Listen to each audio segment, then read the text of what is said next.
Después de que Michael me echara de la casa, conseguí un trabajo como cocinera en un pequeño diner en el centro. Cada día, cuando salía del trabajo, veía a la misma anciana sentada en la esquina pidiendo monedas. Era mayor que yo, con un rostro marcado por el sol y manos temblorosas.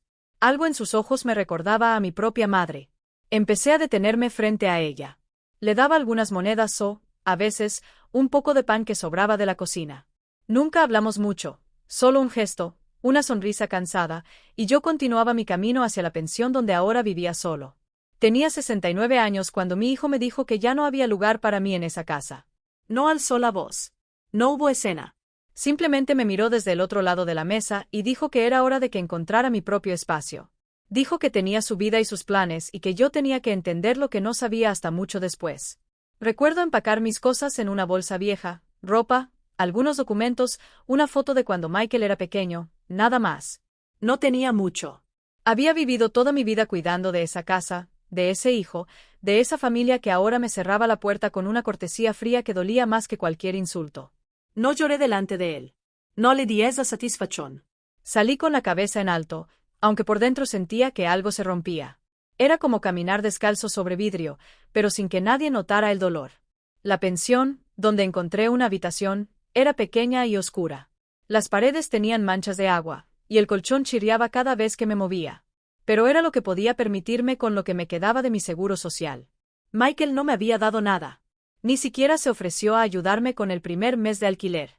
Pasé la primera noche sin dormir, mirando al techo, preguntándome en qué momento todo había salido mal. Había sido una buena madre. Le había dado todo. Había trabajado hasta que mi cuerpo no pudo dar más. Había renunciado a mis sueños y deseos para que él tuviera lo que yo nunca tuve. Y ahora estaba aquí sola, vieja, invisible. Pero no podía quedarme quieto. No podía permitirme el lujo de hundirme en la tristeza. Necesitaba dinero. Necesitaba comer. Así que salí a buscar trabajo. Toqué muchas puertas.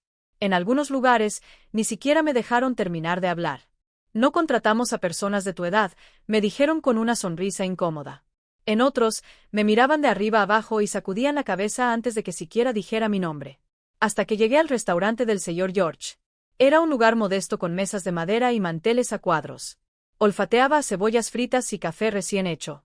El señor George era un hombre de unos 50 años con cabello canoso y manos grandes y callosas.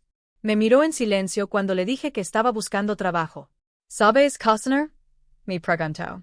He cocinado toda mi vida, respondí. Asintió. Empieza mañana, a las 6 de la mañana. No llegues tarde. No había contrato. No había papeles, solo un apretón de manos y la promesa de un salario semanal. No era mucho, pero era suficiente para pagar la pensión y comprar algo de comida. Esa noche, dormí un poco mejor. Tenía un propósito. Tenía algo que hacer. El trabajo en el restaurante era duro. Pasé horas de pie pelando papas, cortando verduras, revolviendo enormes ollas. Mis manos se llenaron de pequeñas quemaduras. Mis pies se hinchaban al final del día. Pero no me quejé. No podía permitirme ese lujo. Los otros empleados eran jóvenes. Me miraron con curiosidad al principio, luego con indiferencia. No hablé mucho. Hice mi trabajo y me fui. No estaba buscando amigos. No estaba buscando compasión. Fue en una de esas tardes al salir del restaurante cuando la vi por primera vez. Estaba sentada en la esquina cerca de la parada del autobús. Tenía el cabello blanco y desordenado y ropa sucia y rasgada. Delante de ella había una lata oxidada con algunas monedas. Pasé de largo la primera vez, no porque no quisiera ayudar, sino porque apenas tenía algo yo mismo. Pero algo me hizo dar la vuelta. Tal vez fue su mirada. Tal vez era el recuerdo de mi propia madre, que también había envejecido en silencio, siempre esperando que alguien la viera. Al día siguiente, me detuve frente a ella. Saqué algunas monedas de mi bolsillo y las eché en la lata. Ella levantó la vista y me miró con ojos cansados. No dijo nada. Simplemente asintió ligeramente. Eso se convirtió en una rutina. Todos los días, al salir del trabajo, me detenía frente a ella. A veces le daba dinero. Otras veces, un trozo de pan que había guardado del restaurante. Nunca hablamos. Solo ese intercambio silencioso de humanidad.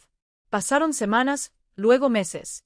Mi vida se había reducido a trabajar, caminar y dormir. No tenía noticias de Michael. No lo busqué. No quería saber nada de él. Pero había algo que me inquietaba. Últimamente, cuando pasaba frente a la pensión, sentía que alguien me estaba observando. Una vez vi una sombra moverse detrás de una ventana. Otra vez, mientras subía las escaleras, escuché pasos alejándose rápidamente. Lo minimicé. Pensé que era mi imaginación. Esa soledad me estaba jugando trucos. Hasta una tarde, cuando me agaché para darle unas monedas a la señora en la esquina, ella me agarró la mano con fuerza. Sus dedos eran fríos y huesudos, pero su agarre era firme. Me miró a los ojos y dijo con una voz rasposa: «Has sido bueno conmigo todos estos meses. Déjame devolverte el favor. No vuelvas a tu pensión hoy. Encuentra un hotel sencillo. Quédate allí esta noche. Mañana por la mañana te diré algo que cambiará tu vida». Me quedé paralizado. Su mirada era seria, urgente. No había locura en sus ojos, solo certeza. ¿Por qué? Logar Pregunter. Ella sacudió la cabeza. «Confía en mí, por favor». Solté su mano lentamente y me alejé confundido. ¿Qué quería decir? ¿Por qué no debía regresar a mi pensión? ¿Qué sabía ella que yo no? Caminé sin rumbo por un tiempo con el corazón acelerado. Una parte de mí quería ignorar sus palabras. Pensé que tal vez estaba senil, que estaba confundida. Pero otra parte de mí, la parte que había sentido esas extrañas escaleras y esos pasos en la oscuridad, me decía que escuchara. Al final, decidí escucharla. Busqué un hotel barato cerca del centro. Pagué con lo poco que había ahorrado y subí a una pequeña habitación con una cama dura y una ventana que daba a un callejón. Me senté al borde de la cama, y miré mis manos. Estaban arrugadas, manchadas, cansadas. Toda mi vida había trabajado con estas manos. Había cocinado, limpiado, cuidado, y ahora estaba aquí en un hotel desconocido siguiendo el consejo de una mujer que vivía en la calle. No dormí esa noche. Me quedé despierto mirando el techo, esperando al amanecer para saber qué tenía que decirme esa mujer. El amanecer llegó lentamente filtrándose a través de la ventana sucia del hotel. No había dormido. Cada ruido en el pasillo me sobresaltaba. Cada coche que pasaba por la calle me hacía pensar en la absurdidad de mi situación. Estaba en un hotel barato siguiendo el consejo de una desconocida mientras mi habitación en la pensión permanecía vacía. Me levanté con el cuerpo adolorido. Me lavé la cara con agua fría y salí sin desayunar. No tenía hambre. Solo tenía preguntas. La señora seguía en su esquina como siempre, como si no se hubiera movido en toda la noche. Pero cuando me vio llegar, sus ojos se iluminaron con algo parecido al alivio. «Hiciste bien en no regresar», dijo antes de que pudiera hablar. Me arrodillé frente a ella, sin importar que la gente pasara a nuestro lado, mirándonos con curiosidad. «¿Qué está pasando? ¿Qué sabes?» Ella miró a su alrededor como si se asegurara de que nadie nos escuchara. Luego se inclinó hacia mí y habló en voz baja. «Vi a un hombre merodeando por tu pensión. Hace 2 días, luego ayer por la tarde, estaba mirando hacia tu ventana, esperando algo». Mi corazón se detuvo. «¿Qué hombre?» «Alto, con cabello oscuro. Vestía bien, no como la gente de aquí. Tenía una bolsa negra en la mano». Ella hizo una pausa. «Se parecía a ti en los ojos, en la forma de la boca». Me quedé sin aliento. «Michael, ¿estás segura?», pregunté, aunque ya sabía la respuesta. Ella asintió. «Vivo aquí en esta esquina. Nadie me ve, pero yo veo todo. Ese hombre no vino a visitarte. Vino a hacer algo, y no era nada bueno». Mis manos temblaban. Quería decir que ella estaba equivocada, que Michael nunca haría algo así, pero las palabras no salieron porque en el fondo algo en mí ya lo sabía. Había sentido su frialdad. Había visto su indiferencia. Y ahora esto. «Gracias», logré decir. «Gracias por advertirme». Ella tocó mi brazo suavemente. «Me alimentaste cuando nadie más lo hizo. Era lo mínimo que podía hacer». Me alejé de ella, aturdida. Mis piernas apenas me sostenían. Caminé sin rumbo durante un tiempo, tratando de procesar lo que acababa de escuchar. Michael había estado en la pensión, buscándome, esperándome. Pasé frente al restaurante, pero no entré. No podía trabajar en este estado. El señor George vería mi cara y sabría que algo estaba mal. Necesitaba pensar. Necesitaba entender. Fui a una plaza cercana y me senté en un banco. Había palomas picoteando el suelo y niños jugando a lo lejos. Todo parecía tan normal, tan ajeno a lo que yo estaba sintiendo. Pensé en Michael, en el niño que había sido. Recordé cuando tenía 5 años y se enfermó con fiebre alta. Pasé 3 noches despierta cuidándolo, poniéndole paños fríos en la frente, rezando para que se recuperara. Recordé su graduación el día que me dijo que se casaba. ¿En qué momento ese niño se había convertido en esto? Saqué mi viejo teléfono del bolsillo. Tenía algunos mensajes no leídos. Uno era de la casera de la pensión. Lo abrí con manos temblorosas. Emily, necesito hablar contigo urgentemente. Llámame. Marqué su número con el corazón acelerado. Contestó al segundo tono. Emily, gracias a Dios. ¿Dónde estás? Su voz sonaba alterada. En una plaza. ¿Qué pasa? Hubo un silencio, luego un suspiro. Anoche hubo un problema en la pensión en tu habitación. Mi sangre se heló. ¿Qué tipo de problema? Hubo una fuga de gas en tu habitación específicamente si hubieras estado allí. Ella dejó la frase inconclusa. El mundo se detuvo. Una fuga de gas en mi habitación. La misma noche en que la señora me había dicho que no regresara. ¿Cómo ocurrió? Pregunté con una voz que apenas reconocía como mía. No lo sé. El técnico vino esta mañana. Dijo que la válvula del calentador estaba abierta, pero no entiendo. Siempre fuiste tan cuidadosa con esas cosas. No abrí esa válvula, dije. No he usado la calefacción en semanas. Otro silencio. Entonces alguien más lo hizo. Colgué. Mis manos no dejaban de temblar. Alguien había entrado en mi habitación, había abierto la válvula de gas, había intentado matarme, y esa persona era Michael. Volví a la esquina donde estaba la señora. Me miró con tristeza, como si ya supiera lo que acababa de descubrir. Lo siento, dijo simplemente. Me senté en el suelo junto a ella, sin preocuparme por la suciedad. Mi hijo intentó matarme. Las palabras sonaban irreales incluso mientras las decía.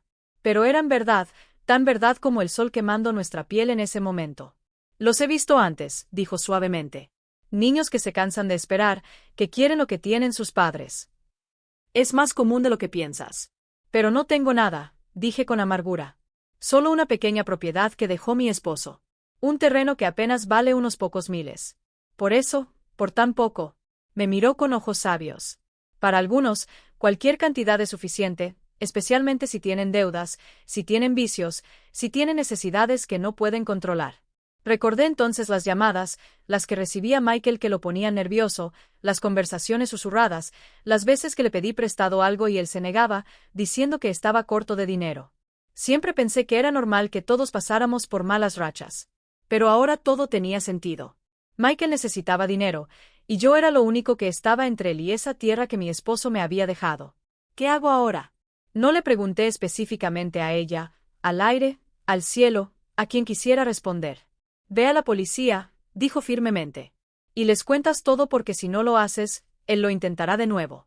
Y la próxima vez puede que no tengas a una anciana loca que te advierta. Tenía razón. Lo sabía. Pero ir a la policía significaba admitir que mi hijo quería verme muerto.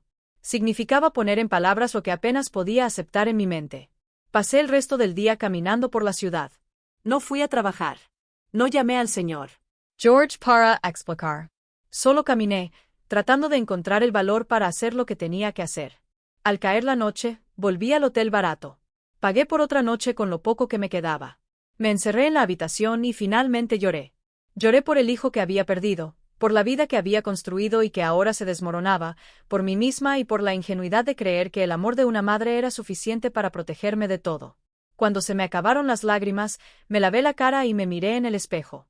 Mis ojos estaban hinchados, mi piel pálida.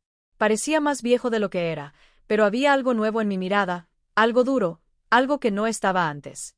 Determinación. No iba a dejar que Michael ganara. No iba a morir en silencio para que él pudiera aprovecharse de un terreno que ni siquiera necesitaba.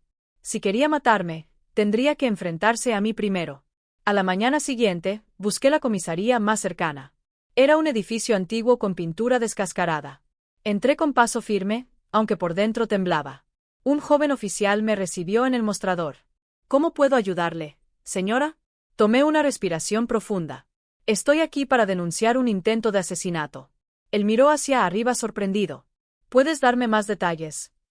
Mi hijo intentó matarme, dije. Y por primera vez desde que lo supe, mi voz no tembló al decirlo.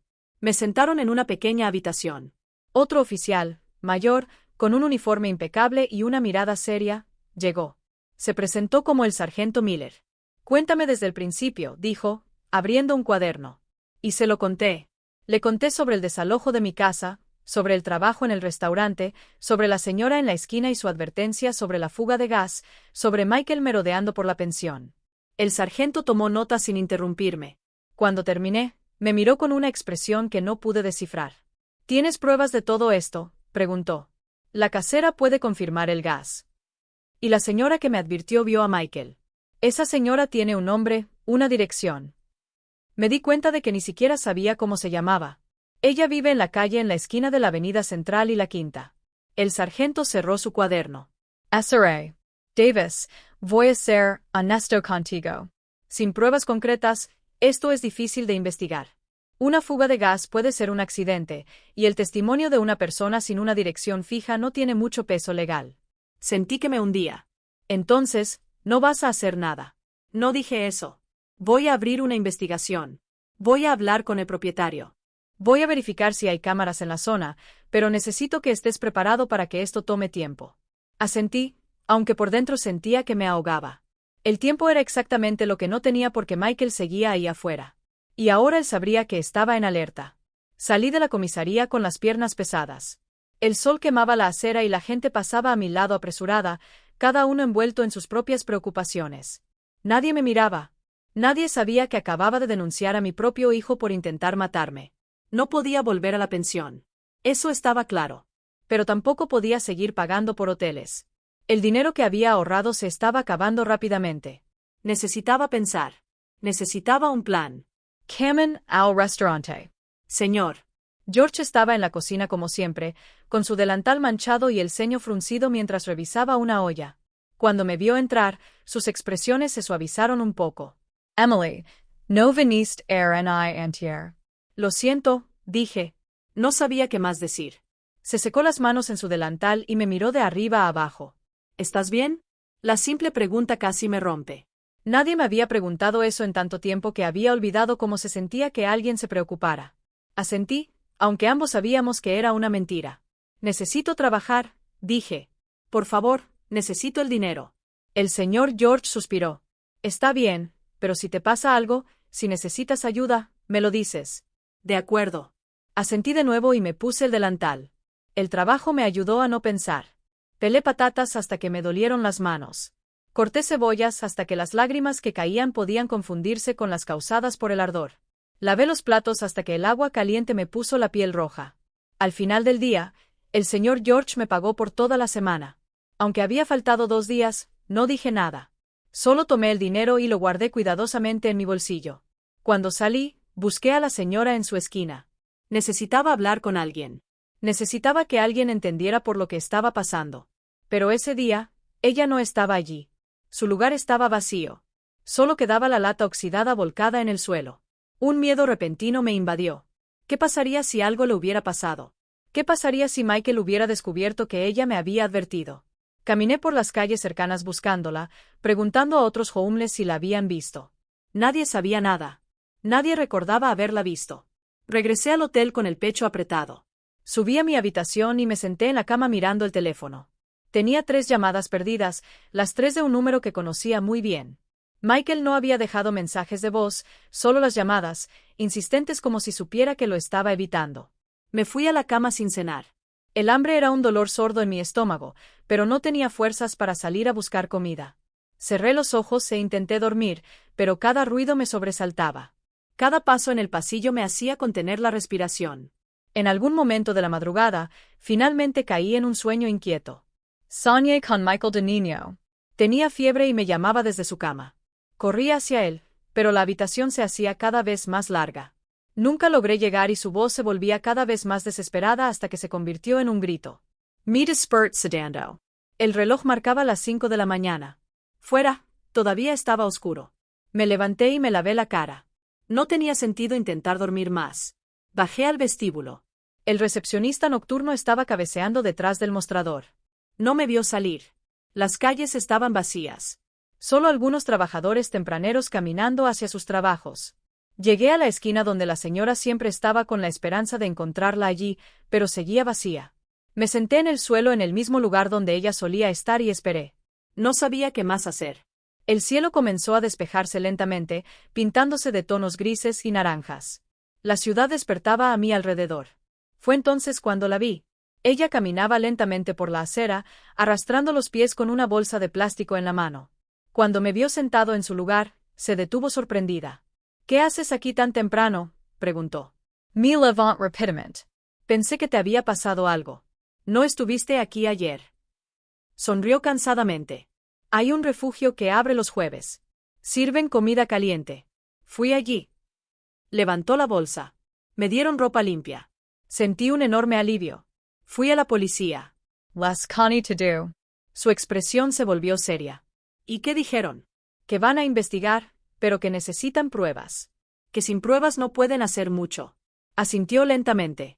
Así es como siempre funciona. Los pobres necesitan pruebas. Los ricos solo necesitan palabras. Nos quedamos en silencio. No sabía si Michael era rico, pero definitivamente tenía más que yo. Tenía contactos. Tenía una casa. Tenía una vida que yo había ayudado a construir y de la cual ahora estaba completamente excluida. ¿Qué vas a hacer? Me preguntó. No lo sé, admití. No puedo volver a la pensión. No puedo seguir pagando hoteles, y no tengo a dónde ir. Ella me miró con esos ojos que habían visto demasiado. Hay un refugio para mujeres en la 7ª calle. No es bonito, pero es seguro. Puedes quedarte allí mientras resuelves las cosas. La idea de ir a un refugio me revolvió el estómago. Había trabajado toda mi vida. Tenía una casa, una familia, una vida normal. Y ahora estaba considerando ir a un refugio como si fuera solo otra persona sin hogar. Pero eso era exactamente lo que era ahora, ¿verdad? Una mujer sin hogar, una mujer cuyo propio hijo quería verla muerta. Gracias, dije. Lo pensaré. Fui directamente al restaurante desde allí. El señor George ya estaba preparando los ingredientes para el día. Me vio llegar y no dijo nada, solo señaló hacia los delantales. Trabajé toda la mañana en silencio, agradecida por la distracción. Durante mi descanso del mediodía, salí a tomar el aire. Me senté en el callejón detrás del restaurante donde se acumulaban las cajas vacías de verduras. Saqué mi teléfono y miré las llamadas perdidas de Michael. Una parte de mí quería contestarle. Quería confrontarlo, preguntarle por qué, preguntarle cómo había llegado a esto. Pero otra parte de mí sabía que eso solo lo pondría en alerta. Si sospechaba que yo sabía algo, podría actuar más rápido. Podría ser más cuidadoso. El teléfono sonó en mi mano. Era él otra vez. Esta vez, antes de pensar mucho, contesté. Mamá, su voz sonaba aliviada. Finalmente contestas. He estado preocupado. La mentira era tan evidente que casi me hizo reír. ¿Preocupado? Sí, he estado llamándote. ¿Dónde estás? ¿Por qué no estás en la pensión? Así que él ya sabía. Probablemente había ido a buscarme, y el casero no había dormido allí. Estoy con un amigo. Mentí. Necesitaba un cambio de aires. Hubo una pausa. ¿Qué amigo? Pensé que no conocías a nadie aquí. Conocía gente en el trabajo, dije, manteniendo la voz firme. ¿Por qué tanto interés, Michael? Pensé que no quería saber nada de mí. No es así, mamá. Solo quería que tuvieras tu espacio, pero sigues siendo mi madre. Me preocupó por ti. Las palabras eran correctas, pero el tono estaba vacío. Era como escuchar a un actor recitar un guión mal escrito. Tengo que colgar, dije. Estoy trabajando. Espera, necesito hablar contigo sobre una cosa, sobre los papeles de la tierra de papá. Hay unos documentos que necesito que firmes. Es para renovar los impuestos. ¿Puedes venir a casa este fin de semana? Ahí estaba la verdadera razón de su llamada. Los papeles, la tierra, la herencia que valía más que mi vida. No puedo este fin de semana, dije. Estoy ocupada. Es importante, mamá. Si no renovamos los impuestos, podemos perder la propiedad. Entonces, pérdela, dije antes de colgar. Mis manos temblaban. Mi corazón latía tan rápido. Podía sentirlo en las sienes. Había sido más directa de lo que pretendía. Ahora él sabría que algo estaba mal. Volví adentro. El señor George me miró preocupado, pero no preguntó nada. Terminé mi turno en piloto automático, con la mente en otra parte. Cuando salí, busqué la dirección que la señora me había dado. El refugio era un edificio gris de 2 pisos. Había una fila de mujeres esperando afuera, algunas con niños, otras solas como yo. Me quedé al final de la fila. Una trabajadora social con una libreta estaba anotando nombres. Cuando llegó mi turno, me miró con fatiga profesional. Nombre y edad. Emily Davis, 69 años. Escribió sin mirarme. Situación de violencia doméstica. Dudé. ¿Esto contaba como violencia doméstica? Mi hijo. Él me echó de la casa. Ella levantó la vista por primera vez. Algo en mi cara debió decirle que había más en esa historia. Puede pasar. Hay una cama disponible esta noche. Me dieron una sábana limpia y me mostraron una habitación grande con literas. Había otras mujeres allí, algunas jóvenes, otras de mi edad, todas con la misma mirada perdida, todas tratando de entender cómo habían llegado allí. Guardé mis pocas pertenencias debajo de la cama que me asignaron y me senté en el colchón delgado.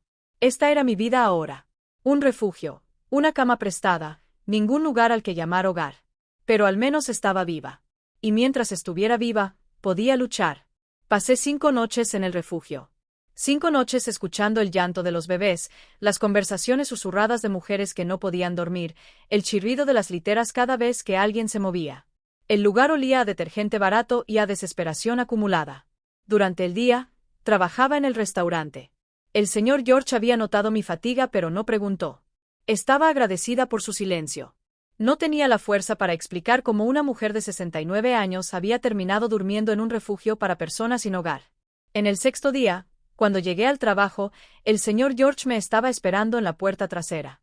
Tenía el ceño fruncido y los brazos cruzados. «Necesito hablar contigo», dijo. Mi corazón dio un vuelco. ¿Iba a despedirme? No podía perder este trabajo. Era lo único estable que tenía. «Ven conmigo», dijo, y me llevó a su pequeña oficina en la parte trasera del restaurante. Era una habitación estrecha con un escritorio viejo y paredes llenas de recibos sujetos con tachuelas. Se sentó y señaló la otra silla. «Siéntate». Obedecí con las manos entrelazadas en mi regazo. «Una mujer vino ayer preguntando por ti», dijo. Joven, bien vestida. Dijo que era tu nuera. Mi sangre se heló. ¿Qué quería ella? Preguntando dónde vivías. Ella dijo que tu hijo estaba preocupado porque no contestabas el teléfono. Que querían asegurarse de que estuvieras bien. ¿Qué le dijiste? Que no sabía. Que viniste a trabajar y te fuiste. Nada más. Me miró directamente a los ojos. Emily, estás en problemas. Las palabras se me atragantaron. Quería decir que no, que todo estaba bien, pero mi cara me delató. El señor George suspiró. No, esa mujer no parecía preocupada. Parecía que estaba cazando. Tenía razón. Michael me estaba cazando y ahora estaba usando a su esposa para rastrearme. Gracias por no decirle nada, logré decir. Tengan cuidado, dijo el señor George. Y si necesitas algo, aunque sea solo alguien que sepa dónde estás, en caso de que pase algo, me lo dices. Asentí y salí de la oficina con las piernas temblorosas. Trabajé el resto del día mirando constantemente hacia la puerta, esperando ver aparecer a la esposa de Michael en cualquier momento. Esa tarde, cuando salí del restaurante, fui directamente a la esquina donde siempre estaba la señora. Necesitaba hablar con alguien. Necesitaba desahogarme antes de explotar. Ella estaba allí sentada en su lugar habitual con la lata frente a ella. Cuando me vio llegar con la cara serena, hizo espacio a su lado. Dímelo, dijo simplemente. Le conté sobre la llamada de Michael, sobre la visita de su esposa al restaurante, sobre cómo me sentía atrapada sin saber qué hacer. Ella escuchó en silencio, asintiendo de vez en cuando. Cuando terminé, ella se quedó pensativa. ¿Sabes qué es lo que más me sorprende de todo esto?, dijo finalmente. Que él piensa que eres estúpido. Él piensa que no te das cuenta de que puedes ser manipulada fácilmente. Tenía razón. Michael siempre me había tratado así, como si fuera ingenua, como si no entendiera cómo funcionaba el mundo. Usa eso a tu favor, continuó. Déjale pensar que tiene el control. Mientras tanto, prepara tu defensa. ¿Qué defensa? No tengo nada. Ni siquiera pruebas de lo que hizo. Me miró con esa sabiduría que solo proviene de vivir en la calle. La evidencia está ahí. Solo tienes que saber dónde buscar. La casera de tu pensión puede testificar sobre el gas. El técnico que revisó la instalación tiene un informe. Y vi a su hijo esa noche. El oficial de policía dijo, tu testimonio no cuenta mucho porque no tienes una dirección fija. Entonces tenemos que darme una, dijo ella con una triste sonrisa. O conseguir algo más que me haga creíble. No entendía a qué se refería hasta 2 días después. Era viernes por la mañana. Llegué al restaurante temprano como siempre, pero cuando entré por la puerta trasera, encontré al señor George hablando con un hombre de uniforme. No era un oficial de policía regular. Era el sargento Miller. Mi primer instinto fue correr, pero el señor George me vio y me hizo señas para que me acercara. Señora Davis, dijo el sargento. Necesito hablar contigo. El pánico me apretó el pecho. ¿Pasó algo? Sí y no. Podemos hablar en privado. El señor George nos prestó su oficina. El sargento cerró la puerta y sacó un expediente manila. He estado investigando tu caso, dijo, y encontré algunas cosas interesantes. Abrió la carpeta y me mostró unos papeles. Eran extractos bancarios. Me tomó un momento darme cuenta de que eran de Michael. ¿Cómo conseguiste esto?, pregunté. Tengo mis métodos, dijo vagamente. Mira aquí. Tu hijo tiene deudas considerables, préstamos que no ha pagado, tarjetas de crédito al límite. Y hace 3 meses, tomó un préstamo usando la tierra que tu esposo te dejó como garantía. Me quedé sin aliento. ¿Puede hacer eso? La tierra está a mi nombre. No, falsificó tu firma y eso es exactamente lo que creo que pasó. Me mostró otro papel. Esta es la escritura que presentó al banco. Esta es su firma. Miré el documento. La firma se parecía a la mía, pero no era exacta. Los trazos eran diferentes, más firmes, más seguros. No, dije, esa no es mi firma. El sargento asintió satisfecho. Eso es lo que pensé. Esto lo cambia todo. Ya no estamos hablando solo de un intento de asesinato. Estamos hablando de fraude, falsificación de documentos y posiblemente más. ¿Qué significa eso? Significa que tenemos una razón sólida para arrestarlo. El intento de asesinato es difícil de probar sin testigos creíbles. Pero el fraude bancario es más claro. Los bancos no se toman estas cosas a la ligera. Por primera vez en semanas, sentí un destello de esperanza. Vas a arrestarlo. Necesito que vengas a la comisaría y hagas una declaración formal sobre la falsificación. También necesito que traigas cualquier documento que tengas sobre la tierra. Certificados de propiedad originales, cualquier cosa que demuestre que eres el único propietario. Están en la pensión, dije. En una caja debajo de mi cama. Puedes ir a buscarlos. La idea de regresar a la pensión me aterraba, pero necesitaba esos papeles. Eran la única prueba de que la tierra era mía. Iré contigo, dijo el sargento, como si leyera mi mente. No estarás solo. Fuimos esa misma tarde. El sargento conducía un patrullero sin distintivos. Estaba en el asiento del pasajero mirando por la ventana con las manos entrelazadas en mi regazo. Cuando llegamos a la pensión, la casera estaba en la recepción. Se sorprendió al verme con un oficial de policía. Emily, ¿qué está pasando? Necesito recoger algunas cosas de mi habitación, dije. Me dio la llave sin hacer preguntas. Subimos al segundo piso. Mi habitación estaba al final del pasillo. La puerta permanecía cerrada con llave tal como la había dejado. La abrí con manos temblorosas. La habitación estaba exactamente como la recordaba, la cama deshecha, la ventana con las cortinas corridas, el olor a encierro. Me arrodillé junto a la cama y saqué la caja de zapatos que guardaba debajo. Dentro estaban todos mis documentos importantes: el certificado de nacimiento, el certificado de matrimonio, el certificado de defunción de mi esposo y la escritura de la propiedad. Lo saqué con cuidado y se lo entregué al sargento. Lo revisó rápidamente. Perfecto, dijo, esto es suficiente. Fue entonces cuando lo escuché. Pasos en el pasillo. Voces. Uno de ellos lo reconocí de inmediato. Michael. El sargento también lo escuchó. Me puso una mano en el hombro. Quédate aquí, susurró. Salió al pasillo. Me quedé paralizado junto a la cama con el corazón latiendo tan rápido que pensé que iba a estallar de mi pecho. Escuché la voz del sargento. ¿Puedo ayudarte? ¿Quién eres?, respondió. Michael, ¿qué estás haciendo en la habitación de mi madre? Soy el sargento Miller. Y tú eres Michael Davis. Esta es la habitación de mi madre. ¿Dónde está ella? Aquí estoy, dije, saliendo al pasillo. No sé de dónde saqué el valor, pero de repente me cansé de esconderme. Michael me miró sorprendido. Luego su expresión cambió a algo que pretendía ser alivio. Mamá, gracias a Dios. Te he estado buscando por todas partes. ¿De verdad?, dije. Mi voz sonaba más firme de lo que me sentía. ¿O solo estabas buscando esto? Levanté la escritura de la tierra. Su rostro se puso pálido. No sé de qué hablas, dijo, pero su voz tembló ligeramente. Estamos hablando de la firma falsificada que usaste para poner mi tierra como garantía de tus deudas, dijo el sargento. Estamos hablando de fraude, y también estamos hablando del incidente del gas en esta pensión. Michael me miró con una mezcla de rabia y miedo. Mamá, ¿qué le has estado diciendo a este hombre? ¿Qué mentiras has inventado? No son mentiras, dije. Y lo sabes. Por un momento, pensé que iba a negar todo, que iba a seguir actuando como el hijo preocupado. Pero algo en su rostro se rompió. Vi la verdad allí, la admisión silenciosa. Tenía deudas, dijo finalmente en voz baja. Necesitaba el dinero. Y no estabas usando esa tierra para nada. Luego me pediste que te lo vendiera. No intentas matarme por ello. No intenté matarte, dijo, pero sin convicción. El gas. Michael, alguien abrió la válvula del calentador la noche que no dormí aquí. ¿Quién fue? No respondió. Solo me miró con ojos que ya no reconocía. Este no era mi hijo. O tal vez siempre había sido así, y yo había estado demasiado ciego para verlo.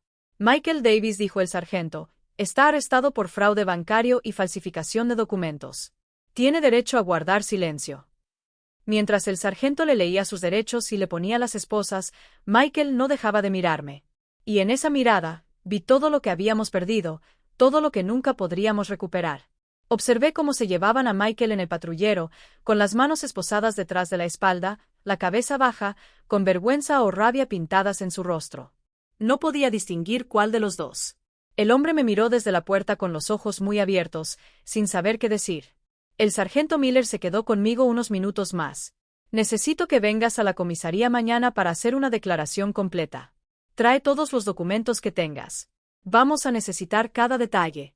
Asentí, incapaz de hablar. Todavía estaba procesando lo que acababa de suceder. Mi hijo había sido arrestado por mi culpa o por la suya. Ni siquiera sabía cómo pensar en ello. Esa noche, no regresé al refugio. No podía enfrentar a todas esas mujeres con sus propias tragedias. Me quedé en mi habitación de la pensión, sentado en la cama, mirando la pared. No comí. No lloré. Solo me quedé allí, sintiendo un enorme vacío en mi pecho. Cuando amaneció, me levanté como un autómata.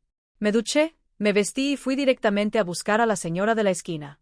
Necesitaba decirle lo que había pasado. Necesitaba que alguien me dijera que había hecho lo correcto. Pero cuando llegué a su lugar, encontré algo inesperado. Ella estaba allí, pero no estaba sola. Había un joven con ella, arrodillado a su lado, hablándole suavemente. Tenía una mochila y una cámara colgando de su cuello. Miss Cirque, lentamente. La señora me vio y sonrió cansadamente. Emily, dijo, ven, quiero que conozcas a alguien. El joven se levantó y extendió su mano. Encantado de conocerte. Mi nombre es Joss. Soy periodista. Le estreché la mano con desconfianza. ¿Periodista? Estoy haciendo un reportaje sobre personas sin hogar en la ciudad, explicó. Linda me ha estado contando su historia y también la tuya. Miré a la señora, ahora finalmente conociendo su nombre. Linda, le conté sobre mí. Ella asintió. Le conté todo sobre tu hijo, sobre el gas, sobre cómo me ayudaste todos los días sin conocerme. No entiendo, dije. ¿Por qué yo sacó un cuaderno? Porque historias como la tuya necesitan ser contadas. La gente piensa que las personas en la calle son invisibles, que no ven nada, que no importan. Pero Linda vio lo que estaba pasando y su testimonio puede ser crucial para tu caso. El sargento dijo que su testimonio no tenía peso porque no tiene una dirección fija, dije amargamente. Por eso estoy aquí, dijo Joss. Si puedo documentar su historia, si puedo mostrar que Linda es una persona real con una mente lúcida que es testigo de un crimen, su testimonio gana más valor.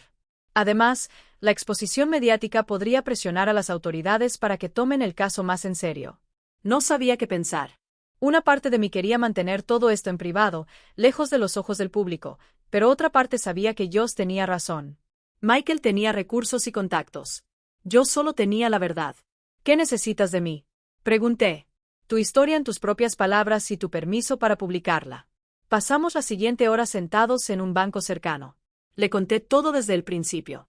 Cómo Michael me había echado de la casa, cómo conseguí trabajo, cómo conocí a Linda, la advertencia, el gas, el arresto. Joss tomaba notas rápidamente, deteniéndose ocasionalmente para hacerme preguntas específicas. Linda estaba sentada a mi lado, asintiendo cuando mencionaba momentos en los que ella había estado presente. ¿Y la prueba de fraude? Preguntó Joss. Ya lo presentaste.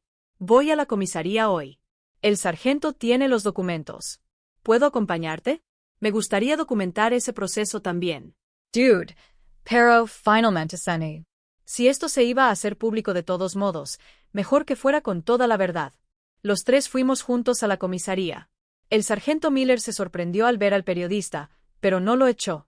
En su lugar, me llevó a una sala de interrogatorios y me pidió que contara todo de nuevo, esta vez, grabándolo oficialmente. Hablé durante casi 2 horas.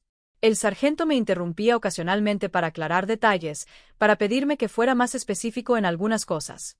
Cuando termine, me sentí exhausto. Vamos a procesar todo esto, dijo el sargento.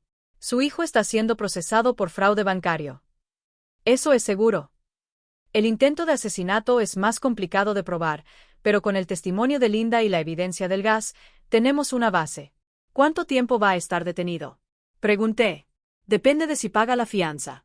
Por fraude bancario, la fianza podría ser alrededor de 30,000 pesos. Si no puede pagarla, se queda hasta el juicio. $30,000. Michael no tenía ese dinero. Por eso había intentado robarme la tierra en primer lugar. Salimos de la comisaría y Josh me acompañó al restaurante. Era hora de mi turno y no podía faltar de nuevo. Voy a escribir el artículo esta semana, me dijo antes de irse.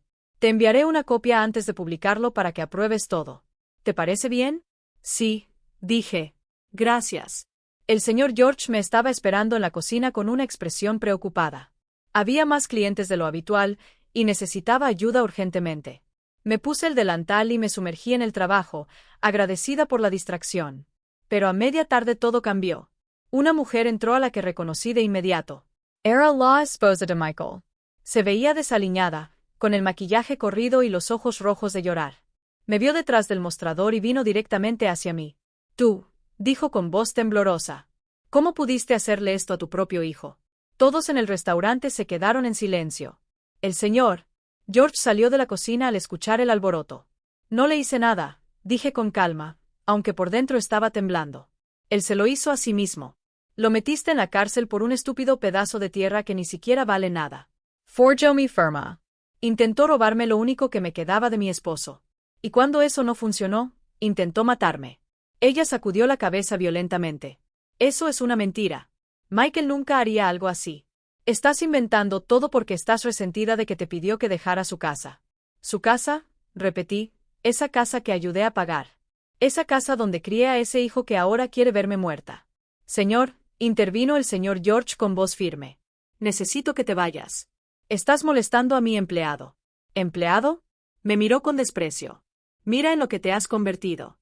Una cocinera en un restaurante miserable y todo por tu orgullo. Si hubieras firmado los papeles como pidió Michael, nada de esto habría pasado. Tienes razón, dije. Si me hubiera dejado robar en silencio, si hubiera aceptado morir cuando abrieron el gas en mi habitación, nada de esto habría sucedido. Pero estoy viva y voy a luchar. Ella me miró con puro odio. Esto no va a terminar aquí. Michael tiene abogados. Va a salir. Y cuando salga, te vas a arrepentir. ¿Es una amenaza? Preguntó el señor George, sacando su teléfono porque puedo llamar a la policía ahora mismo. La mujer me lanzó una última mirada de furia antes de salir del restaurante. El silencio pesaba en el aire. Los clientes lentamente volvieron a sus conversaciones. Yo me quedé detrás del mostrador, sintiendo que mis piernas apenas me sostenían. El señor George me puso una mano en el hombro. Tómate el resto del día libre. No, dije, necesito trabajar. Necesito mantenerme ocupada. Él asintió comprensivamente y volvió a la cocina. Seguí trabajando, pero mi mano temblaba cada vez que tenía que llevar un plato. Esa noche, cuando regresé a la pensión, encontré un sobre bajo mi puerta. Lo recogí con el corazón acelerado. Dentro había una nota escrita a mano con letras toscas. Retira los cargos o te arrepentirás. Esta es tu última advertencia. No estaba firmada, pero no era necesario. Sabía de dónde venía. No dormí esa noche. Me senté en la cama con la luz encendida, mirando la puerta, esperando que alguien intentara entrar.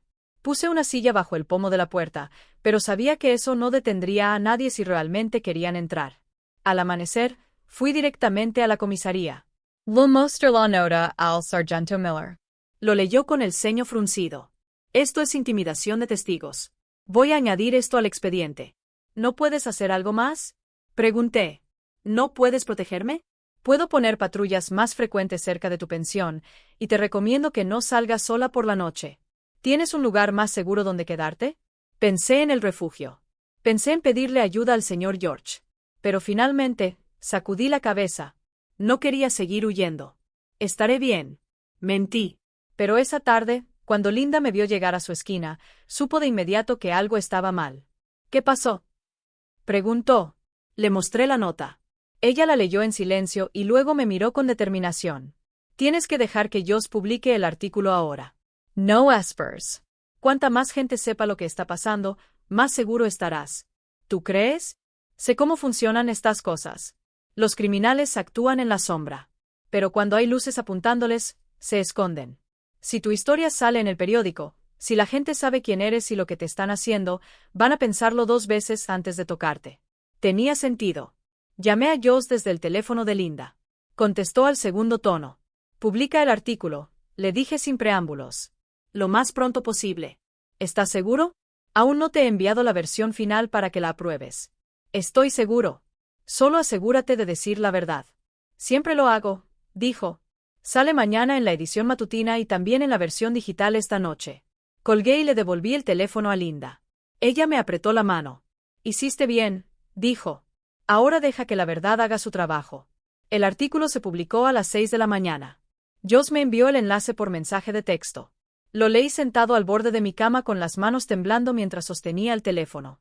El titular decía: mujer de 69 años denuncia que su hijo intentó asesinarla por una herencia. Una mujer sin hogar la salvó.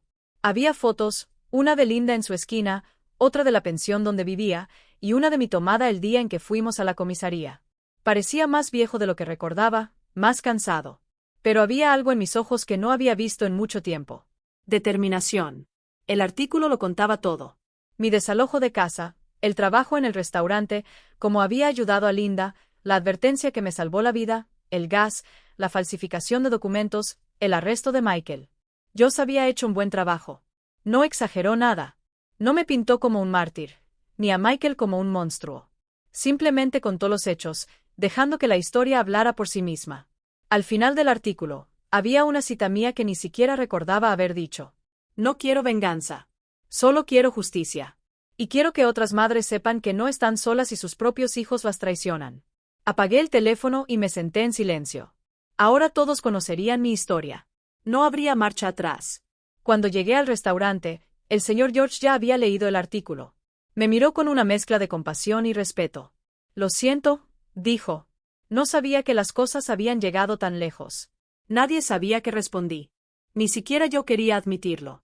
Toda la mañana, los clientes del restaurante me miraban de manera diferente, algunos con lástima, otros con curiosidad, unos pocos con admiración.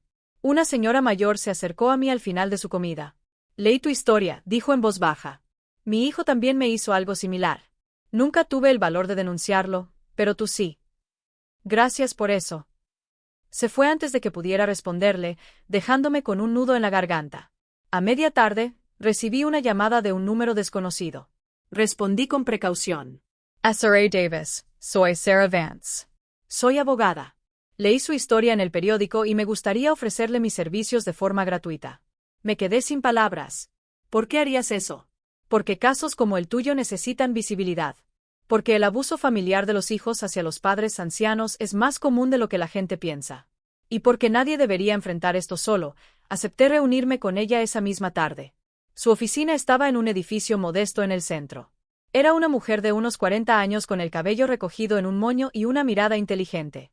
Revisemos todo desde el principio, dijo, abriendo una nueva carpeta. Necesito cada detalle, cada documento, cada prueba que tengas.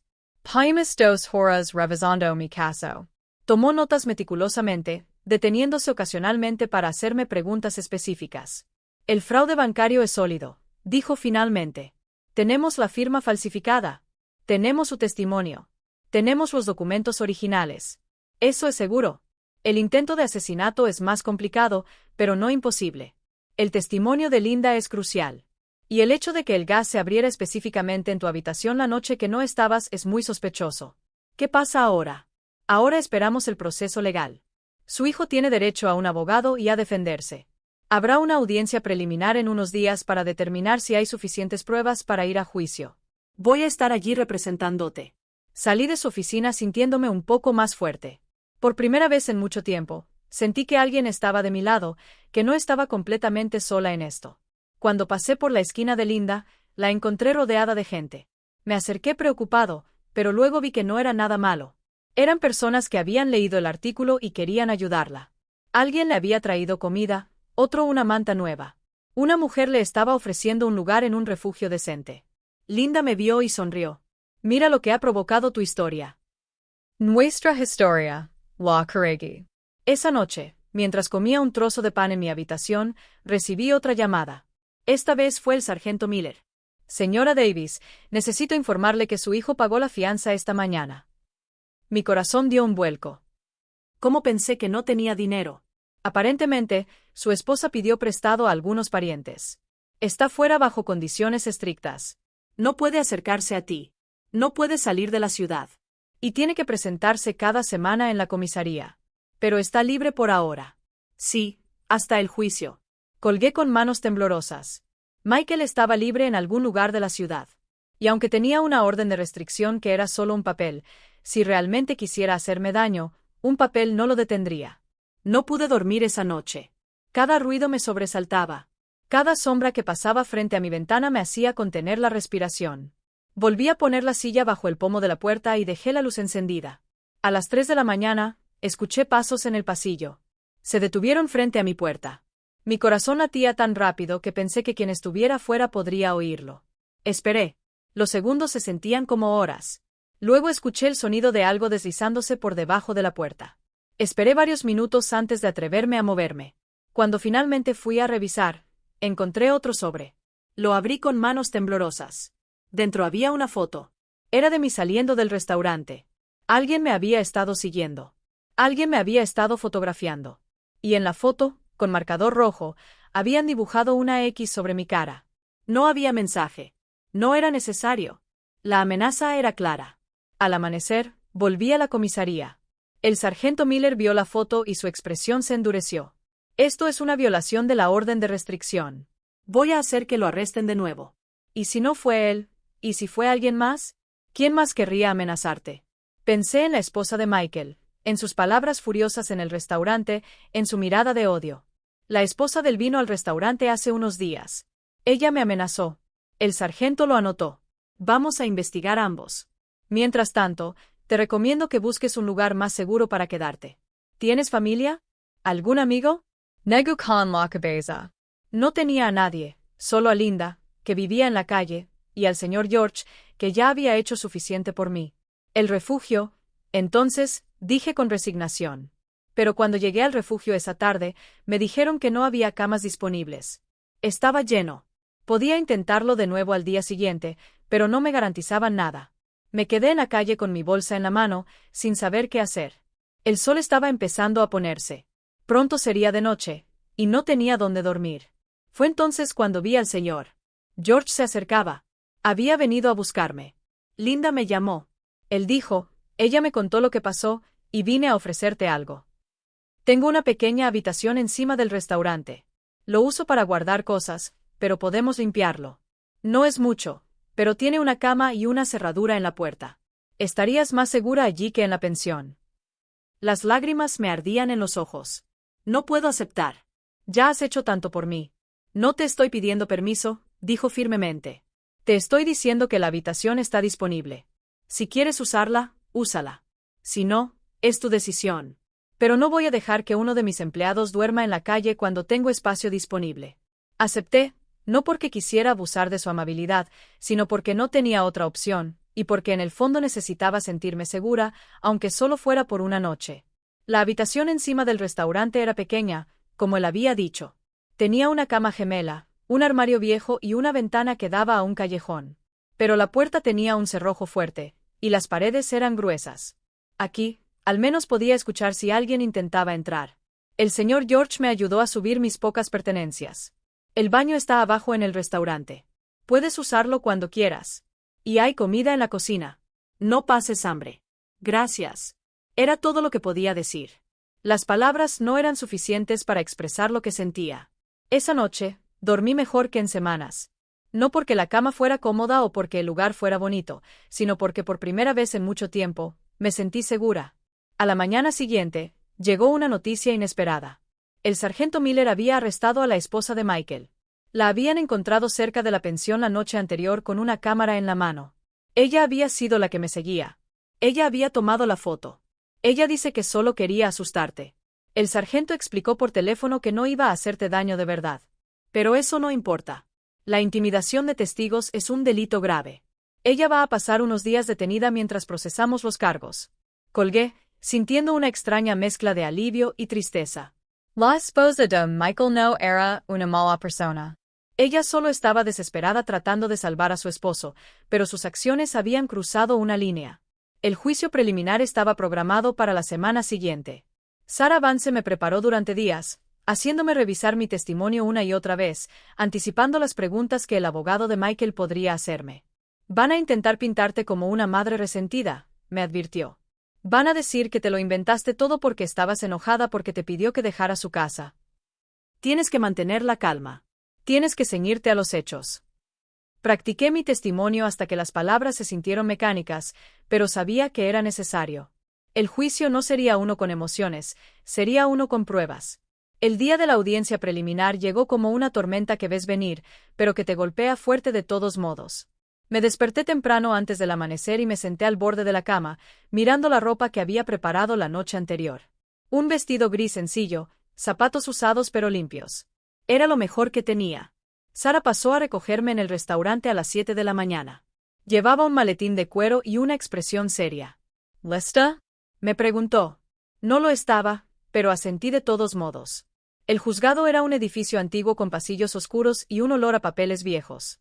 Había gente esperando en bancos fuera de las salas, familias enteras, abogados en trajes caros hablando en voz baja. Todo me parecía intimidante y ajeno. Entramos en la sala del tribunal. Era más pequeña de lo que había imaginado. Había bancos de madera, un estrado donde estaría el juez, y 2 mesas frente al público para los abogados. En una de ellas, vi a Michael sentado junto a su abogado. Llevaba un traje que no conocía. Debió haberlo comprado especialmente para esto, o tal vez lo había mantenido oculto todo este tiempo. No me miró cuando entré. Mantuvo la mirada al frente como si no existiera. «Me senté detrás de la mesa de Sarah». Linda estaba sentada en los bancos del público. Me saludó con un gesto discreto. Joss, el periodista, también estaba allí con su cuaderno, y el señor George, que había cerrado el restaurante por la mañana para acompañarme. El juez entró y todos nos pusimos de pie. Era un hombre mayor de unos 60 años con el cabello completamente blanco y gafas gruesas. Se sentó y comenzó a revisar los documentos frente a él. «Bien», dijo finalmente. «Estamos aquí para la audiencia preliminar en el caso de Emily Davis contra Michael Davis. Los cargos son fraude bancario, falsificación de documentos e intento de asesinato. La fiscalía está lista para presentar sus argumentos». Sarah se puso de pie. «Sí, su señoría». Durante la siguiente hora, presentó todas las pruebas, la firma falsificada en los documentos del banco, los extractos bancarios de Michael que mostraban sus deudas, el informe del técnico sobre la fuga de gas en mi habitación, el testimonio de la casera. Todo estaba allí, organizado y claro. Luego fue mi turno de testificar. Subí al estrado con las piernas temblorosas. Juré decir la verdad con la mano sobre una Biblia desgastada, y comencé a contar mi historia. Hablé sobre cómo Michael me había pedido que dejara su casa, sobre cómo había encontrado trabajo en el restaurante, sobre mis conversaciones con Linda, sobre la noche en que me advirtió que no regresara a la pensión, sobre el gas. El abogado de Michael me interrumpió varias veces con objeciones. «Eso es especulación, su señoría. La testigo está asumiendo intenciones que no puede probar». Sarah respondió a cada objeción con una calma profesional. Cuando terminó mi testimonio, fue el turno del abogado de Michael para interrogarme. Era un joven de unos 30 años con un traje impecable y una sonrisa ensayada. «Señora Davis», comenzó con un tono suave. «¿Es cierto que usted y su hijo tuvieron desacuerdos respecto al manejo de sus finanzas?» «No», respondí. «Nunca me consultó sobre mis finanzas, pero tú sabías que tenía problemas económicos. Me enteré más tarde cuando falsificó mi firma. ¿No es posible que malinterpretaras la situación? Que tu hijo necesitaba ayuda y tú, en tu situación vulnerable, te sentiste atacado». «No malinterpreté nada», lo dije con firmeza. «Mi hijo falsificó mi firma para usar mi propiedad como garantía para sus deudas. Y cuando eso no fue suficiente, intentó matarme con una fuga de gas. Esa es una acusación muy grave. ¿Tienes alguna prueba directa de que tu hijo abrió la válvula de gas según el testimonio de Linda? Ella lo vio merodeando por mi pensión esa noche». El abogado sonrió. «Ah, sí, Linda. Una mujer sin una dirección fija, sin identificación verificable, sin registros que podamos consultar. ¿Realmente espera que este tribunal acepte el testimonio de alguien cuya identidad ni siquiera podemos confirmar?» «Linda me salvó la vida», dije. «Y su testimonio es tan válido como el de cualquier otra persona». Su señoría intervino. «Sarah, la credibilidad de un testigo no se determina por su situación de vivienda». El juez asintió. Continúe, abogado. El interrogatorio continuó durante otra media hora. El abogado de Michael intentó desacreditar cada parte de mi historia. Insinuó que estaba inventando cosas por despecho, que estaba confundida por mi edad, que había malinterpretado las intenciones de mi hijo. Pero me mantuve tranquila. Respondí a cada pregunta con la verdad. No me dejé intimidar. Cuando finalmente terminó mi testimonio, regresé a mi asiento temblando. Sara me apretó la mano. «Lo hiciste bien», susurró. Luego fue el turno de Linda. Subió al estrado con su ropa donada, limpia pero desgastada. Ella juró decir la verdad y comenzó a testificar. Habló sobre cómo me había conocido, sobre las veces que le di comida y dinero, sobre la noche en que vio a Michael merodeando por mi pensión con una bolsa en la mano. Su voz era clara y su memoria precisa. El abogado de Michael también intentó desacreditarla. «¿Cómo puedes estar segura de que era mi cliente? ¿Tienes alguna foto?» «No necesito una foto», respondió Linda con dignidad. «Tengo ojos y vi a ese hombre sentado allí acechando donde no debería estar». Cuando terminaron los testimonios, el juez tomó un receso. Salmos al pasillo a esperar. Sara parecía optimista. «El fraude es sólido. Me dijo que va a juicio seguro. El intento de asesinato es más difícil de probar, pero presentamos un caso fuerte». Media hora después, volvimos a entrar. El juez tenía su decisión lista. Después de revisar las pruebas presentadas, dijo: «Considero que hay causa probable para proceder con los cargos de fraude bancario y falsificación de documentos. En cuanto al cargo de intento de asesinato, aunque las pruebas son circunstanciales, hay suficientes elementos sospechosos para justificar una investigación más profunda. El caso procederá a juicio completo». Sentí que podía volver a respirar. Michael seguiría enfrentando los cargos. La justicia tomaría su curso. Los meses que siguieron fueron los más extraños de mi vida. Mientras esperábamos la fecha del juicio completo, mi rutina se convirtió en una extraña mezcla de normalidad y tensión constante. Trabajaba en el restaurante durante el día. Dormía en la habitación sobre la cocina por la noche. Y cada semana, me reunía con Sara para preparar mi testimonio final. Pero algo había cambiado en mí. Ya no era solo la mujer que había sido echada de su casa. Ya no era solo la víctima. Me estaba convirtiendo en alguien diferente, alguien más fuerte. El artículo de Joss tuvo un impacto que ninguno de nosotros esperaba. Otras mujeres comenzaron a contactarme. Mujeres que habían pasado por situaciones similares. Hijas que habían abandonado a sus madres. Hijos que habían robado sus pensiones. Familias que se habían desintegrado por la avaricia. Una tarde, mientras limpiaba las mesas en el restaurante, entró una mujer mayor. Debía tener unos 70 años, con el cabello teñido de un tono caoba y las manos llenas de anillos. Se sentó en una mesa en la esquina y esperó a que me acercara. «¿Emily Davis?», preguntó cuando llegué con el menú. «Sí», respondí con cautela. «Ley tu historia». «Mi nombre es Alice Dalton, y vine a ofrecerte algo». Se presentó como la directora de una organización que ayudaba a personas mayores en situaciones de abuso familiar. «Queremos que des charlas», explicó. «Que cuentes tu historia, que ayudes a otras mujeres a reconocer las señales de abuso antes de que sea demasiado tarde». La idea me abrumó. No soy buena hablando en público. «No necesitas ser bueno», dijo Alice suavemente. «Solo necesitas ser honesto. Tu historia tiene poder. Puede salvar vidas». Acepté pensarlo. Y cuanto más lo pensaba, más sentido tenía. Si mi sufrimiento podía servir para ayudar a otros, entonces no había sido en vano. Mi primera charla fue en un pequeño centro comunitario. Había unas 20 mujeres sentadas en sillas plegables, todas mayores de 60 años, todas con historias escritas en sus rostros cansados. Mis manos temblaban cuando me puse frente a ellas. «Mi nombre es Emily Davis», commence. «Y mi hijo intentó matarme por un terreno que vale 0,000». El silencio en la sala fue absoluto. Y entonces comencé a contar. «Les Connie to do. No omití nada». El dolor, la vergüenza, el miedo. Pero también les hablé de la esperanza, de Linda, de las personas que me habían ayudado cuando más lo necesitaba.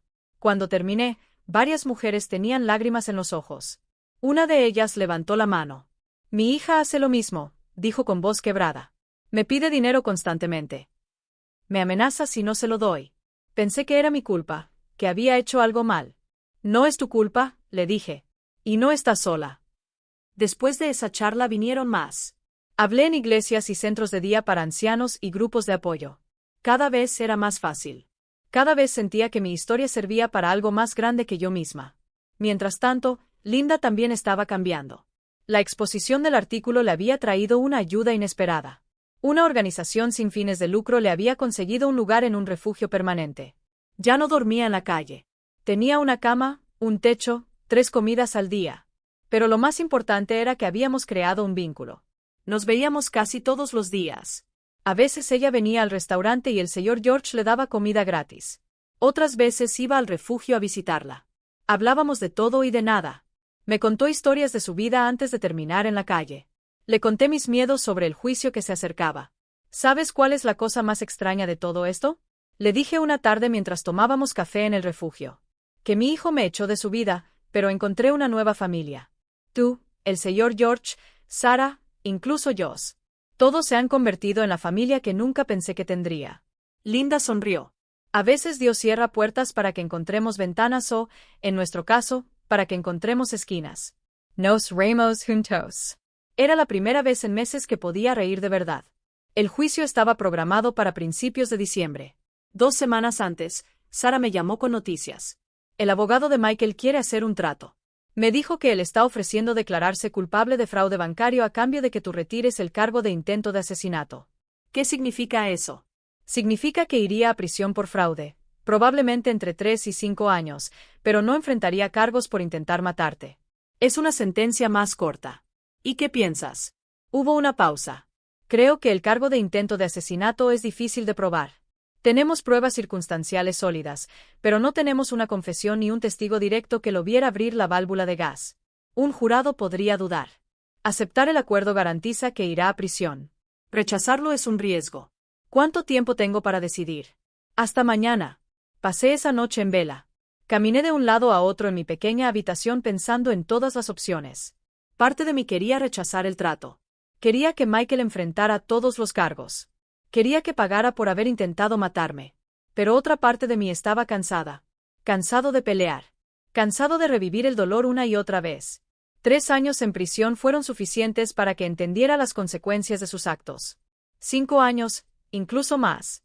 A la mañana siguiente, llamé a Sarah. Acepto el trato, le dije. Pero con una condición.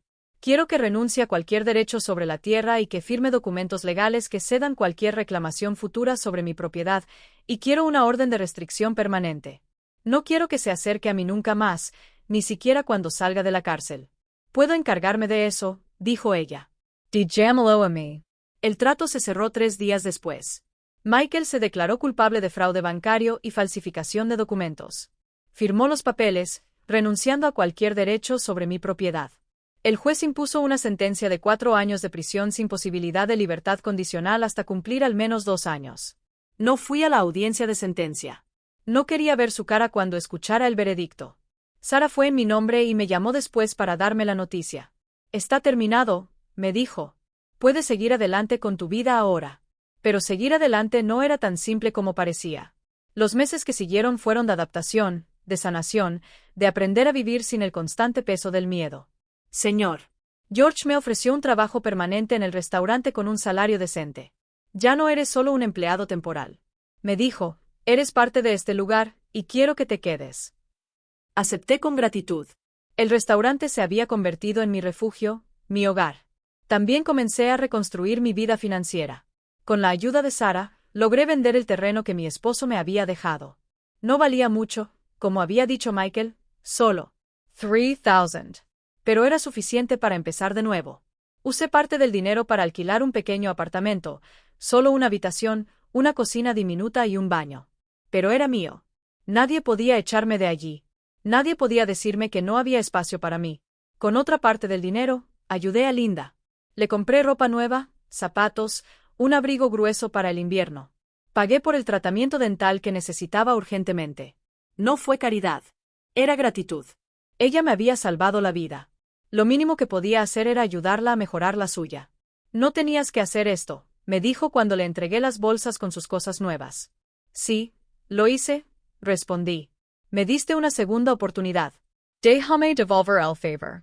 Las charlas que di en los centros comunitarios comenzaron a multiplicarse. Alice Dalton, la directora de la organización, me había incorporado oficialmente como voluntaria. Ahora recorría la ciudad dando conferencias sobre el abuso familiar hacia los ancianos. Cada vez que contaba mi historia, veía rostros que se reconocían en ella. Mujeres que asentían con lágrimas en los ojos, hombres que admitían haber pasado por situaciones similares. Y siempre al final, alguien se acercaba para agradecerme. Tu historia me dio el valor para denunciar a mi hijo, me dijo una mujer después de una charla. Gracias a ti, mi madre finalmente aceptó que lo que le estaba pasando no era normal, me dijo otra. Cada agradecimiento era un recordatorio de que mi sufrimiento no había sido en vano, de que algo bueno había surgido de todo ese dolor. Un año después del arresto de Michael, Joss publicó un artículo de seguimiento. Un año después, cómo Emily Davis reconstruyó su vida tras la traición familiar. El artículo hablaba sobre mi trabajo en el restaurante, mis charlas, mi amistad con Linda, sobre cómo había convertido mi tragedia en una misión. La respuesta fue abrumadora. Recibí cartas de todo el país. Algunas eran de mujeres agradeciéndome por darles una voz. Otros eran de hijos arrepentidos que habían leído mi historia y se dieron cuenta del daño que estaban causando a sus propios padres. Una carta en particular me hizo llorar. Era de una joven que había estado considerando echar a su madre de su casa por problemas de espacio. Después de leer mi historia, había decidido buscar otra solución. No quiero ser como el hijo de Emily, escribió. No quiero que mi madre termine como ella. Gracias por abrirme los ojos. Guardé esa carta en un cajón junto a otras que había recibido. En los días difíciles, cuando el recuerdo del dolor era demasiado fuerte, los sacaba y los releía. Me recordaban porque había decidido hacer pública mi historia. Porque había decidido seguir luchando. Han pasado 2 años desde que Michael fue a prisión. 2 años en los que mi vida ha cambiado de maneras que nunca imaginé posibles. Me despierto cada mañana en mi pequeño apartamento, preparo café en mi diminuta cocina y miro por la ventana hacia la ciudad que casi me destruyó, pero que finalmente me dio una segunda oportunidad. El restaurante del señor George sigue siendo mi refugio diario. Ahora estoy a cargo de la cocina. Él dice que mi comida tiene un sabor especial por el que la gente viene específicamente por mis guisos. No sé si es verdad o solo su manera de hacerme sentir valiosa, pero me gusta creerle. El señor George se ha convertido en algo más que un jefe. Es el hermano que nunca tuve. El amigo que apareció cuando más lo necesitaba. A veces, en las tardes tranquilas, nos sentamos en la cocina a tomar café y él me cuenta historias de su juventud. Le cuento las mías y nos reímos de cómo la vida tiene formas extrañas de poner a las personas adecuadas en tu camino justo cuando estás a punto de rendirte. Linda sigue viviendo en el refugio, pero ya no pasa sus días sentada en una esquina. Ahora trabaja como voluntaria en un comedor comunitario. Ayuda a servir comida a otras personas sin hogar. Ella dice que es su manera de devolver lo que otros le dieron cuando más lo necesitaba. Nos vemos al menos 3 veces a la semana. A veces la visito en el refugio. Otras veces ella viene al restaurante y cenamos juntos después de que cierro. Hablamos de todo, de nuestras vidas pasadas, de nuestros miedos, de nuestros sueños para el futuro. Ella es la hermana que elegí, la familia que construí con mis propias manos. ¿Sabías que hoy se cumplen exactamente 2 años desde que te di esa advertencia? Me lo dijo hace unos días mientras compartíamos un plato de pollo y arroz en el restaurante vacío. No lo sabía, pero pensándolo bien, me di cuenta de cuánto había cambiado desde esa noche. La mujer que aceptó no regresar a su pensión por consejo de un extraño ya no existe. En su lugar hay alguien más fuerte, alguien que sabe que la amabilidad no es debilidad y que pedir ayuda no es vergonzoso. Mis charlas en los centros comunitarios se han expandido. Ahora viajo a otras ciudades. La organización de Alice Dalton me paga una pequeña asignación por cada conferencia. No es mucho, pero sumado a mi salario del restaurante, es suficiente para vivir con dignidad. Cada vez que subo a un escenario y veo esas caras cansadas mirándome con esperanza, recuerdo por qué hago esto. No es solo por mí. Es por todas las mujeres que están pasando por lo que yo pasé. Para todas las madres que se sienten invisibles, desechables, sin valor. No eres una carga. Y siempre les digo, son seres humanos con dignidad, con derechos, con historias que merecen ser contadas. Y si alguien, incluso si es su propia familia, te hace sentir menos que eso, entonces esa persona está equivocada, no tú. Después de cada charla, se forman filas de mujeres queriendo hablar conmigo. Algunas quieren darme un abrazo. Otros necesitan consejos sobre cómo denunciar a sus familiares abusivos. Algunos simplemente necesitan que alguien los escuche. Me quedo con cada uno el tiempo que necesite porque sé lo que se siente estar solo. Sé lo que se siente cuando nadie te escucha. Y si puedo darles aunque sea 10 minutos de atención y validación de compañía, lo hago. He recibido 2 cartas de Michael desde que está en prisión. La primera llegó hace un año. Era breve, fría, llena de justificaciones. No era mi intención hacerte daño, decía. Solo estaba desesperado. Espero que algún día puedas perdonarme. No respondí. La segunda carta llegó hace 3 meses. Era diferente, más honesta, más rota. Habló de cómo había tenido tiempo para pensar en la prisión. Sobre cómo finalmente entendió la magnitud de lo que había hecho. Sobre cómo vivía con la culpa todos los días. No espero tu perdón, escribió al final. No lo merezco. Solo quiero que sepas que lo siento. Realmente lo siento. Y que si pudiera retroceder en el tiempo y hacer las cosas de manera diferente, lo haría. Guardé esa carta en el mismo cajón donde guardo las demás. Las de mujeres agradeciendo mi historia. Las de niños arrepentidos todas juntas, recordándome que la vida es compleja, que las personas pueden ser buenas y malas al mismo tiempo. Que el perdón no siempre es posible, pero la comprensión sí lo es. No sé si algún día podré perdonar a Michael. Honestamente, no sé si quiero. Lo que hizo casi me cuesta la vida. Me costó mi hogar, mi seguridad, mi fe y mi familia. Esas son heridas que no sanan fácilmente. Pero he aprendido que no necesito perdonarlo para seguir adelante. Que puedo cargar con el dolor y aún así construir una vida hermosa. Que puedo recordar lo que pasó sin dejar que me defina. Sara se ha convertido en una amiga cercana. Almorzamos juntas una vez al mes. Ella me cuenta sobre sus otros casos. Yo le cuento sobre mis conferencias. A veces me pide consejos sobre cómo abordar a clientes mayores que han pasado por situaciones similares a la mía. Tienes un don para esto, me dijo la última vez que nos vimos, para conectar con las personas y hacer que se sientan vistas. Tal vez tenga razón. O tal vez es solo que he estado en su lugar. He sentido lo que ellos sienten y esa empatía genuina es algo que no se puede fingir. El apartamento que alquilé se ha convertido en mi santuario. Es pequeño. Sí, las paredes son delgadas y a veces escucho a los vecinos discutir, pero es mío. Nadie puede echarme. Nadie puede decirme que no hay espacio para mí aquí. He decorado las paredes con fotos. Una de Linda y yo el día que la ayudé a mudarse al refugio. Otra del señor George y yo frente al restaurante. Otra más de mi primera conferencia con todas esas mujeres aplaudiendo después de que terminé de hablar. No tengo fotos de Michael. No tengo fotos de mi vida anterior. Esa vida terminó. Y aunque duele admitirlo, fue lo mejor que pudo haber pasado porque me obligó a reconstruirme. Me obligó a descubrir quién era más allá de ser madre, más allá de ser esposa, más allá de todos los roles que otros me habían asignado. Descubrí que soy fuerte. Lo soy. Que soy capaz. Que puedo sobrevivir incluso cuando todo se derrumba a mi alrededor. Hace unas semanas, Alice me ofreció un trabajo formal en la organización. Necesitamos a alguien como tú, me dijo. Alguien que haya vivido esto, alguien que pueda liderar nuestro programa de apoyo para víctimas de abuso familiar. Le dije que lo pensaría. Es una oportunidad increíble, pero también significa dejar el restaurante, dejar el lugar que me dio refugio cuando más lo necesitaba. Hablé con el señor George al respecto. Esperaba que se molestara, que me dijera que lo estaba abandonando. Pero en cambio, sonrió. Emily, me dijo, te di trabajo porque lo necesitabas. Pero siempre supe que estabas destinada a algo más grande. Si esta oportunidad te hace feliz, tómala. Siempre tendrás un lugar aquí si decides regresar. Sus palabras me hicieron llorar porque confirmaron algo que había empezado a entender. Que las personas buenas existen, que la amabilidad no es una debilidad, que ayudar a los demás sin esperar nada a cambio es lo que nos hace humanos. Acepté el trabajo. Empiezo el próximo mes. Voy a liderar un equipo de trabajadores sociales y voluntarios que ayudan a personas mayores en situaciones de abuso. Voy a diseñar programas. Voy a dar formación. Voy a seguir dando conferencias. Pero ahora, como parte oficial de mi trabajo, es aterrador y emocionante al mismo tiempo. Ayer, mientras caminaba de regreso a mi apartamento después del trabajo, pasé por la esquina donde solía sentarse Linda. Ya no hay nadie allí. Pero me detuve de todos modos. Me quedé en ese lugar recordando. Recordé la primera vez que le di algunas monedas. Recordé todas las veces que nos miramos en silencio. 2 mujeres, invisibles para el mundo, pero visibles entre nosotras. Recordé la noche en que ella me tomó de la mano y me dijo que no volviera a mi pensión. Esa advertencia me salvó la vida. Pero más que eso, cambió el curso de mi existencia.